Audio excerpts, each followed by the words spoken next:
Hello, and welcome to the next lesson, Emotional Mastery 2. So in Emotional Mastery 1, we learned about changing our physiology, changing our bodies to change our emotions. But remember in that lesson I said there are two ways to change your emotions. Number one is physiology. We talked about that. There's something else you can change so that you can be in a peak emotional state as you learn English. And that is your focus, your mental focus. What you think about consistently. That will change your emotion also. So what do I mean by mental focus? How do you change your mental focus? What should you focus on? What should you not focus on? First, let's talk about the negative. What should you not focus on? Try to remember when you were in school, in your English classes. What did you focus on when you were in school? What did you think about, worry about consistently, frequently? Well, probably tests, right? That was one I always thought about. You probably were focused on tests a lot. I got to pass this test. I got to pass this test. Tests and then grades. Will I get an A? Will I get a C? Will I fail this course? So you were thinking about judgment. Other people judging you. The teacher judging you. Getting a grade. Getting a score. How did you feel about that? When you think about tests a lot, and you think a lot about a score, a grade, A, B, C. Now you're thinking about the TOEFL exam, and you're worried, what number will I get on the TOEFL exam? How does that affect your emotions? Do you feel more relaxed or more stressful? Well, most people feel more stressful, of course. The more you think about judgment, the more you think about a test score, the more nervous you become, the more worried you become. And that's not good. You actually learn more slowly when you're worried. You learn more slowly when you're nervous, when you have anxiety. Again, I'll talk about Dr. Stephen Krashen, our favorite researcher. Anxiety is a major part of his research. It is the single number one most negative factor in language acquisition, in language learning.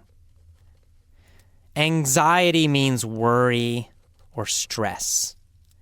And there are many studies about this. They study different language learners, study different English learners, and they put them in a situation where they're more stressed or more worried, and then they have others that are in a more relaxed situation.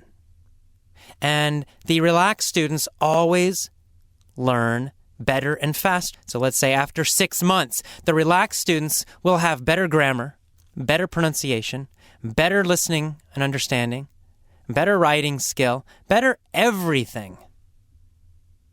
The anxious students, the worried, nervous students, the stressed students, of course, have worse pronunciation, worse speaking ability, less vocabulary, worse writing, listening comprehension, listening understanding.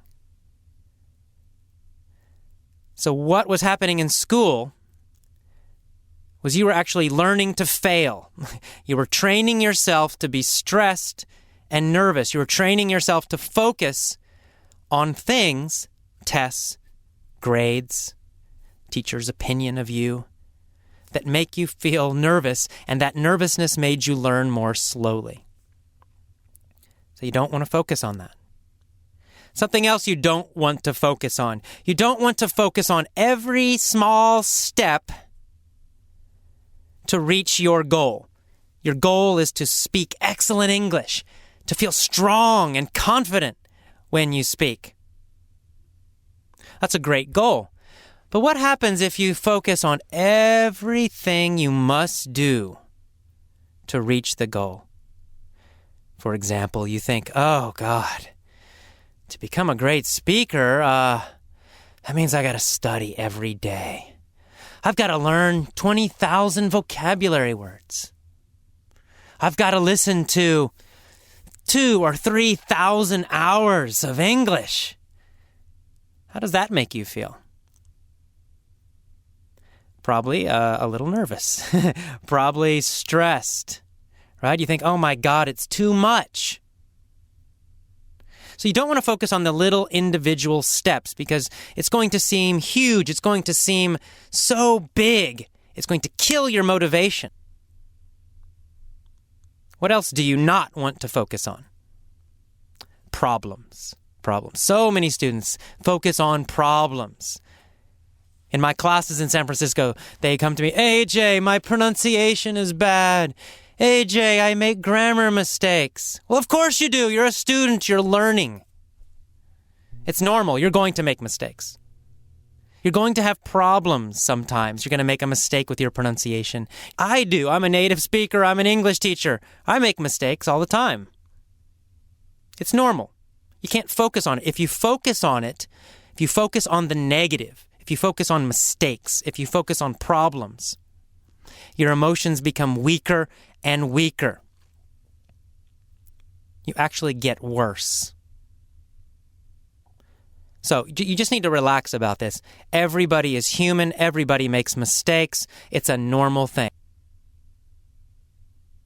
Finally, you do not want to focus on the past.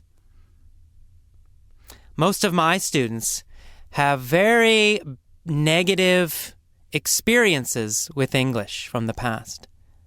Most did not enjoy their English classes in school. When I ask about their past with English, it was terrible. Students tell me, I'm not good at English. I was always bad in my English classes. I've studied for 6 years, 8 years, 10 years. Still, I cannot speak well.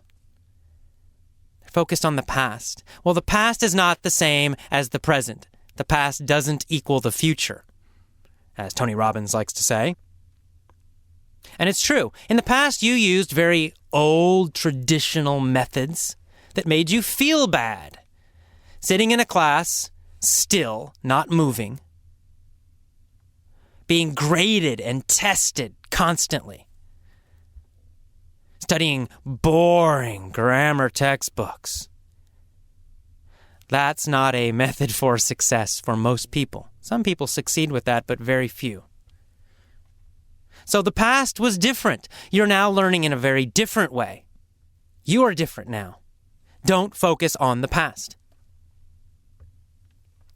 All right, so enough of what not to do. What should you focus on if you want to be happy, if you want to be excited, if you want to learn very quickly, faster than before? What should you focus on? What should you think about consistently all the time? Well, number one, instead of focusing on the little steps and all the little problems, instead, focus on the end result, the final result. That's what you need to focus on. Focus on your ultimate success. So, in other words, use your imagination and imagine yourself speaking English fluently, quickly. Imagine yourself smiling as you speak English with a native speaker. Imagine yourself feeling strong and confident as you speak English easily, effortlessly. Every day, focus on this thought, the end result, what you will ultimately reach, ultimately achieve, what you will finally do. Focus on the end result every day, the final result. Do not focus on the little steps you must take every day. Focus on the final result every day. Second, focus on the purpose, the reason you are learning English. Why? If your purpose is to take the TOEFL exam, you're going to be stressed and depressed. Nobody is excited about a test. Nobody I know. That's not a good emotional thing to focus on. It's not a good reason to learn English. Taking a test is a terrible reason because it makes you feel stressed, nervous, tired, and bored. You need bigger, better reasons. Yes, maybe you need to take the TOEFL exam, but why? Why do you want to pass the TOEFL exam? Maybe you want a great job that requires English, where you can use English, an international trade, perhaps. Maybe you want to study in the United States, go to a university in the United States, have a great adventure in another country.